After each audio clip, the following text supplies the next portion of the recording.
ব্যায়াম করতেছে এখন।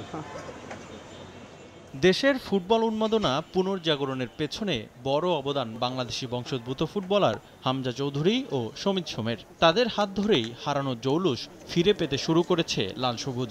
জাতীয় দলের পর এবার বয়সভিত্তিক দলেও বাংলাদেশি বংশোদ্ভূত প্রবাসী ফুটবলার নিয়ে পরিকল্পনা শুরু করেছে ফুটবল ফেডারেশন।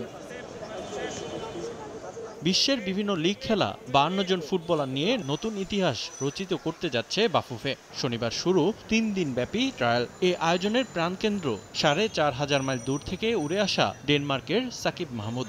ট্রায়ালের সিংহভাগ ফুটবলার অংশ নিচ্ছেন তার মাধ্যমেই। আগামীতে এরাই আলো ছড়াবে জাতীয় দলে, প্রত্যাশা তার। ফার্স্ট অফ অল আমি দেখি যে তারা সত্যি কি চায় নাকি কিছু করতে লাইফে, ফুটবলের মধ্যে তারা ক্যারিয়ার করতে চায়, এটা ফার্স্ট অপিনিয়ন।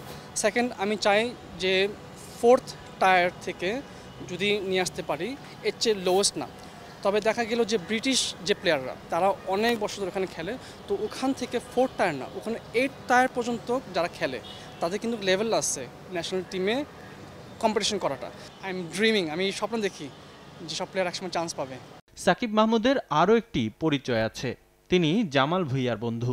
ডেনমার্কে দুজনেই কাজ করেছেন ফুটবল নিয়ে। প্রবাসী বংশোদ্ভূত ফুটবলারদের এই স্বপ্নের ট্রায়ালে অবদান রয়েছে জাতীয় দলের অধিনায়কেরও। আমরা জানি না যখন ডেনমার্ক থেকে যখন বাংলাদেশ আসবো, কোথায় নক করব, কার কাছে যাব বলার জন্য যে আমি প্লেয়ার, কই যাব? এখানে গেলে যদি আমি নক করি এরকম দাঁড়ায়, আমাকে তো ঢুকতে দিবে না, এটাই। সো জামা ভুঁইয়া কষ্ট করে যে আসতে, আমি জামা ভুঁইয়ার থেকে সাপোর্ট নিয়ে এতটুকু আসছি। Yes, he has been my support, কারণ উনি কিন্তু আমাকে কিছু কিছু নাম্বার দিয়েছিল কন্ট্যাক্ট করার জন্য এখানে ওখানে, তো তার থেকে সাপোর্ট পেয়েছি। আর অলওয়েজ মোরালি আমাকে সাপোর্ট দিয়েছে। দেশের ফুটবলের অনেক সাফল্য বয়ে এনেছে নারী ফুটবলাররা, জিতেছেন সাফের শিরোপাও। দেশে নিজেদের প্রমাণ করে দেশের বাইরের লিগও মাতাচ্ছেন মেয়েরা। পুরুষ দলের মতো নারী দলেও বাংলাদেশি বংশোদ্ভূত ফুটবলার নিয়ে পরিকল্পনা রয়েছে। উই আর প্ল্যানিং ইট।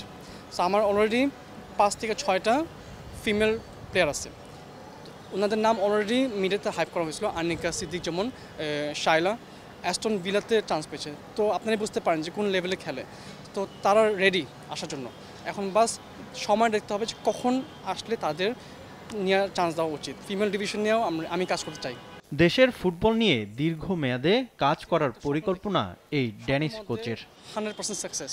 রিফাতুল ইসলাম মিরন, সময় সংবাদ, ঢাকা।